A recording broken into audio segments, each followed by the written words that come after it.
What's up? This is Xander Rose. Thank you so much for watching. I hope you enjoy the content.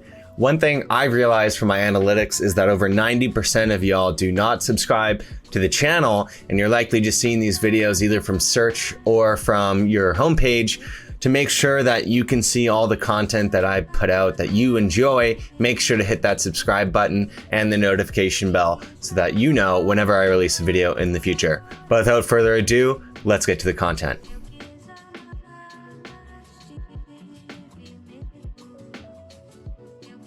What's up, YouTube? This is Xander Rose. Obviously, super weird time we're all living in. For those of you who don't know, I actually live in Vancouver, Canada.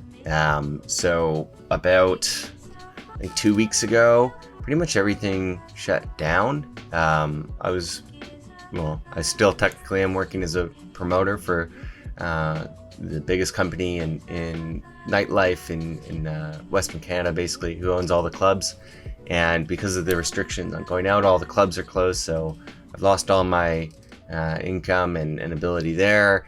Because all the venues closed as well, all the smaller event companies who would usually be booking me as a DJ have all closed and ceased their operations. So they're really, it's really been an exercise in, figuring out what can I do as an artist from home. And, there's been a lot of kind of videos going around talking about the different things that you can do. But really, it seems like everyone has just been doing live streams, and I will talk about those in this video, but I wanted to go over more of, the entire catalog of what's possible and make sure that you guys aren't just narrowly focusing yourself into, a single thing. If you're kind of the part of my audience that watches these videos because of your DJ experience or your passion for DJing, you can do a lot more than just live streaming like everyone else is doing, which, by the way, is not a totally optimal strategy. I'll talk about it more later. And if you're one of the guys who watches my shows, one of the folks who watches my shows who's more on the producer side, there's a lot more you could be doing than just producing music, which seems a little counterintuitive, and it's going to be my first point actually. But, I want to go through a list of about 5 or 6 things that you could be doing to be making the best use of your time during this pandemic, during this epidemic. So the first thing that you could be doing is making music. Now, I know I just said that, if you're a producer, this is not the only thing you should be doing, and that's true. But really, this is the time of any time in your life that, if you've been thinking about starting to learn, now is the time to do it, because Ableton is free for 90 days. I obviously use FL Studio, as you can tell from my videos, but I truly believe that all DAWs are great. And honestly, if I were to start again, I might have started in Ableton. There's a lot of things I like about the features, especially the native plugins. The first party plugins compared to FL Studio. Great thing about FL Studio is that it's got lifetime updates, unlike Ableton. But regardless, it's worth getting into it if you're just a DJ or if you've been curious about producing. Now's a great time to start producing, given all the resources. Also, all labels are still operating like normal. They really haven't had to shut anything down. That's from the labels that I work with. What I've talked to them about is, it's operations, business as usual. If you watch Laid Back Luke's vlog, he says the same thing. So there's no real reason that you shouldn't be sending out tracks as usual. This is also a great time to finish your old tracks that you kind of got some block on. Might as well go back, and I'll be putting out a video shortly as well about getting inspiration in order to finish these tracks. But it's a good time to kind of go through your old catalog and see which of these projects is worth still working on. What should I clear out? Maybe clean out, reorganize, what's going on there. And you can even expand that to for example, your samples and your presets. But definitely look back at your old projects, see what's viable and what's not. And then also, finally just start as many new projects as you possibly can. Anytime you get inspiration to start something new, do it. Don't think I need to be finishing these tracks or whatever. You've got the time to be throwing shit at the wall and be trying out, a lot of new ideas, a lot of new sounds, going through your presets, going through your samples, trying to find something new and creative, it might end up not being that great, but you can always revisit it later on. But just starting enough ideas so you're building your pipeline of music for the future is going to be really important.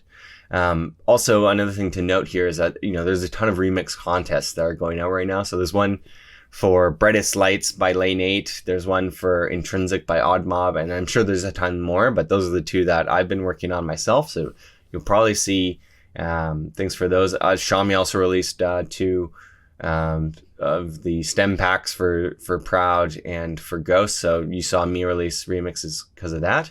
But there's tons of opportunity now to get inspiration and get resources from your favorite producers as they're all releasing these sample remix packs.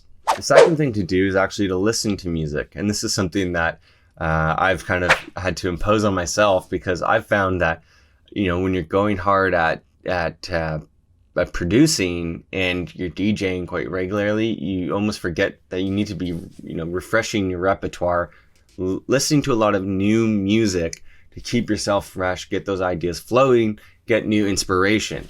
And so what I kind of recommend doing here is going down rabbit holes, whether that be through your Discover Weekly, just clicking in, on Spotify, clicking into artists you haven't heard before, or, different kind of YouTube rabbit holes. I find something that's really good is going to a label that I really like, or, a channel like Future House Music, or there's a ton of those kind of music repost channels, going through just video by video and finding music that you might enjoy, you might like, and then downloading it, whether it be for your DJ sets or just to listen to it to add to your playlist so that you get new inspiration for new types of sounds that you might think you want to combine.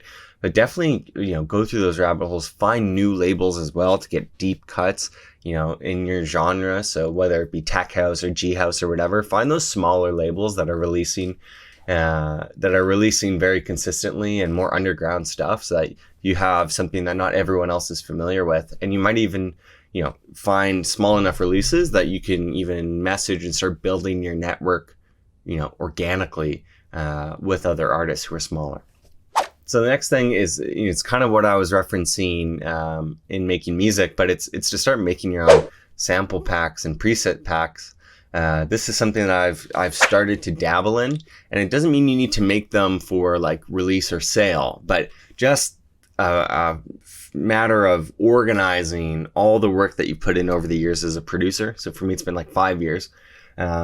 So I started going through my old songs and just exporting the top loops, basically exporting some of my processed drums. So, the combinations I've made from other packs with my processing on them to make original sounds from that, as well as, the ways that I've, either made original patches in Serum in the past, or the ways that I've altered presets heavily to make new sounds, and narrowed down the different sample and preset packs that I've bought to just the sounds that I really like and that I use a lot. Now, you don't necessarily want to get rid of the original sample packs that they came in, because you want to keep, your ideas fresh and find new sounds constantly. But just to, streamline your production process so that you have a folder of, okay, I know these are the sounds I like that I vetted already. It can really streamline your production process. And I did that with my presets first, and it helped a lot. And then maybe down the line, if you do make a lot of original, if you're a sound design guy, if you're really into heavily processing drums and whatnot, then you can even look at making it a free download with a download gate to your Spotify account, to your SoundCloud account, or to your email list is also a good one. Or even make it paid if you're really finding success as kind of a sound designer. And, I have some friends who started doing that, notably Nasty, and it's another stream of income in these uncertain times. Number 4 is live streaming. So as I mentioned before, I don't think this is the best strategy, so that's why it's not near the top, but it is one, especially if you have more of an online engaged following, whether that be through Facebook or Instagram or whatever, live streaming. And the way to do it, just a big precaution, do not live stream on Instagram, do not live stream on Facebook. You will be taken down, and it could cause, more permanent negative effects to your brand down the line. I don't know what kind of copyright long-term repercussions there are for doing it on Facebook's platforms, but I can't imagine they're good.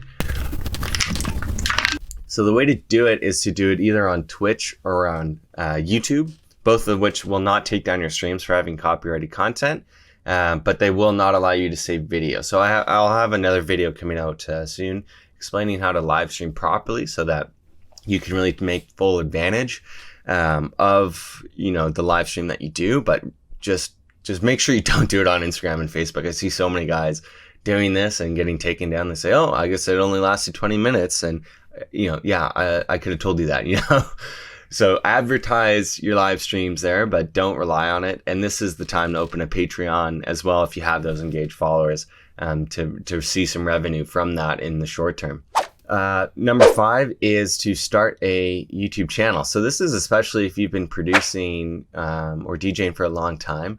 This was really a godsend to me. I originally started mine to make mixes because I used to watch Future House mixes by Crunks, and I thought, hey, no one's really putting out G-House mixes, so I would like to do that. I'd like to listen to that content, so that's why I started by putting out G-House mixes. And I've talked a little bit on the channel about the drama of people ripping my mixes, so that's why you need to put in vocal watermarks basically into your mixes. But if you're a DJ, it's great to start there, and even if you're not a good producer, and then as you build up your production skills over time, you can start making videos like that, and vice versa, right? If you're a really good producer, then start putting out producing content. And you don't even need to be like an expert level producer, but you can even just cover the basics and update those videos, because we all know, like myself, I made the very beginner introductory videos like 3 years ago, when I was probably just an average producer. Now that I'm a much better producer, I'm starting to make more complicated content, right? So someone needs to fill the void of updated 2020 beginner content, and that could be you if you fill that niche. So I really highly recommend it, even if it's just vlogs or whatever, to keep your audience engaged. It's really, if you play shows, great place to put up that content too. But putting up sets, putting up your music, if you're a producer, on your own YouTube channel, instead of having to go from DistroKid or your label or whatever to YouTube Music, it's really valuable.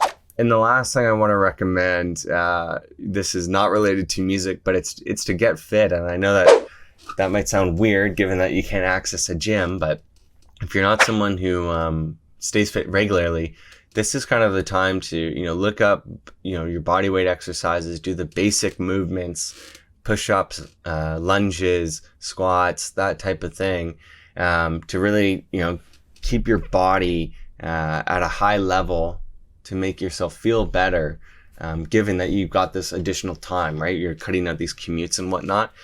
You'll feel so much better as a result of it. I've been working out pretty much every day, even during the quarantine, and I've been feeling really great as a result of it. I would also highly recommend meditation. I don't meditate anymore, but I meditated pretty much every day for about 6 months when I was under a lot of stress, and it helped me immensely. I don't do it daily anymore because I don't really need to, frankly, in terms of my mental state. I kind of trained enough from it that I got the benefit of being able to control my mental state. It's really a skill that's worth developing. So I highly, highly recommend it. But that's my list of things to do as an artist in quarantine. So just to, rattle them off against that, in case you need the refresher, it's to make music, it's to listen to music, it's to organize your sounds, make a sample pack. Those two kind of combined. It's to live stream with the precautions. Oh, the other thing I wanted to mention about live streaming is that you're now competing with all the most famous DJs in the world. So just don't expect a lot out of it. It's for those of you who've got a really engaged audience. But, be realistic that you're going to be competing with Cascade and all these big guys now. It's to start your own YouTube channel, and it's to get fit. So I hope that helped out. If you got some value out of this video, really appreciate a like, and comment down below, what you've been doing to keep yourself busy as an artist, how you've been providing value for your audience, and how you've kind of kept on your routine. And the other thing I want to know, because I think this is an interesting question, is what your sleep schedule is like. So when are you sleeping now, given the change? But I hope you guys liked it. If you haven't already, subscribe and hit the bell icon so you're notified of all releases. And as always, happy dancing.